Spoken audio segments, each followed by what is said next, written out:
you're going to see a different side of old Brian here. I'm working with Chandra today, and today we're going to be talking about commitment issues. And then I'll throw this on. You know what? And this is perfect for all the Dr. Phil viewers, because Chandra is really like the daytime's Dr. Phil.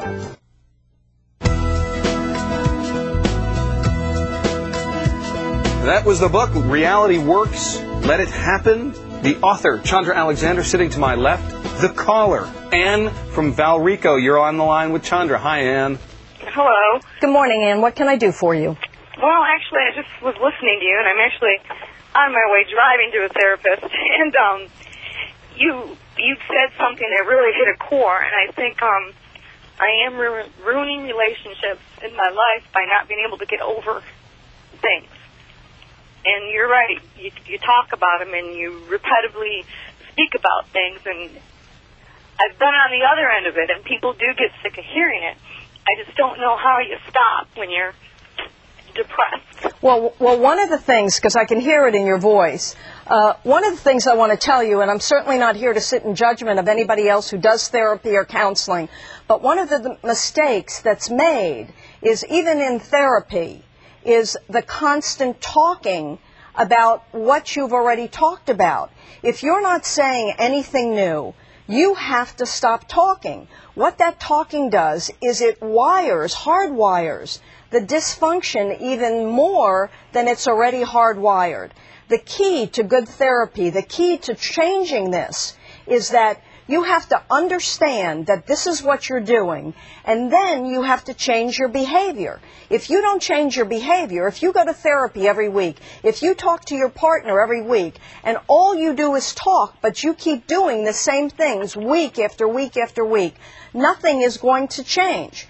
The first thing you have to do is you have to discipline yourself. You have to say, no matter what, and just do it for 1 week, I'm going to zip it. I'm not going to say one word.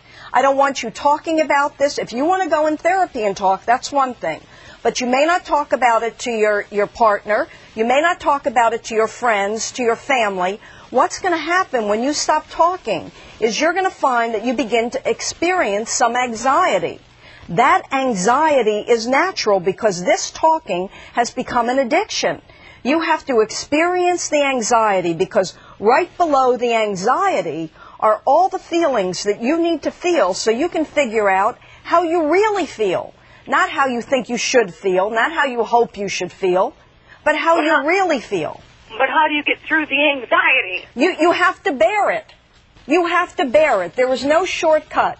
And if you medicate yourself, that's not a way to do it. If you drink yourself into oblivion, that's not a way to do it.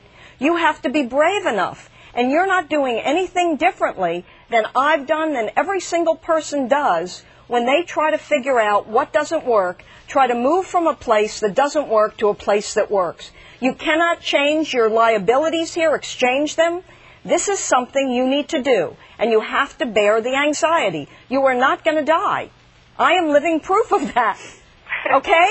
I wish you the best. Thank you. Okay. And thank you. Chandra, it is nice to know that, as you said, underneath all of that anxiety, there is a silver lining. There is a happy place, because that anxiety can be stifling. Well, what the anxiety is, why we feel the anxiety the minute we break the addiction, is because right below the anxiety are all the feelings which we've been shoving inside our whole life.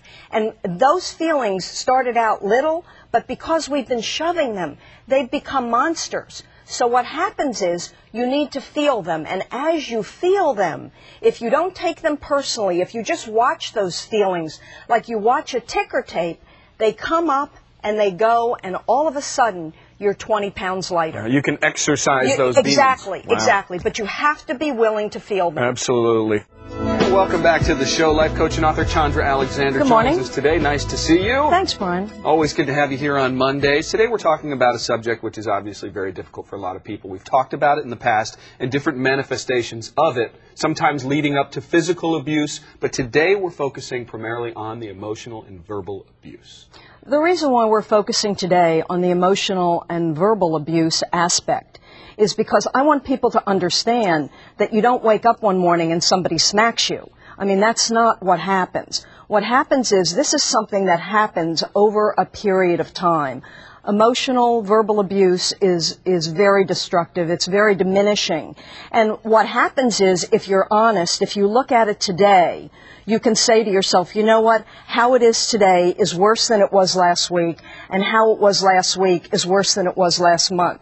So these things escalate, and if you don't get a handle on it, it leads to a place that's really not very pleasant. Number 3, being a victim is in fact unattractive to yourself as well as others. Well, being a victim is very unattractive. It's certainly unattractive to others. But more importantly, it's unattractive to yourself. When you see yourself constantly as in a one-down position, you have no self-respect, you have no self-esteem, and you certainly don't have a home base. You don't have any place inside where you feel you can go to be safe. So you have to stop looking at yourself that way. You have to know that there are things that you can do to change this. The good news is, number 4, you can create a good life just like you created this one. Well, I think there's 2 parts to that. You created this life. Whether you like it or not, this is your life. And there are no more excuses. If you got it and you don't like it and you want to change it, now is the time to do it. So if the things that you've done in this life have brought you to this point, what I want people to realize is that they have the ability to create something differently. If they start right now to do something differently than what they've been doing, they're going to have something different. That is optimistic. Number 5, our final point before we go to the calls after the break. Your future is your present projected forward. If you don't like your life, change it. Okay, it's more than optimistic. It's really what happens. Now, your future is your present projected forward. I hear people say all the time, well, let's just let some time pass and see what happens. Time doesn't do anything but pass. It's a totally neutral backdrop that just sits there. And if we do things that work for us, things get better. If we do things that don't work for us, things get worse. So if you want a good future, today, you have to start changing what you're doing, because present action is what predicts future action. You want a good life? Start changing it today. Super. And you can do that. Absolutely. You can do it. I see it all the time. Taking some phone calls. Sure. We're going to go to break. When we come back, we'll be taking your calls and asking the question, are you tired of the abuse? 1-800-528-0808 is the number. We'll be back with life coach and author Chandra Alexander.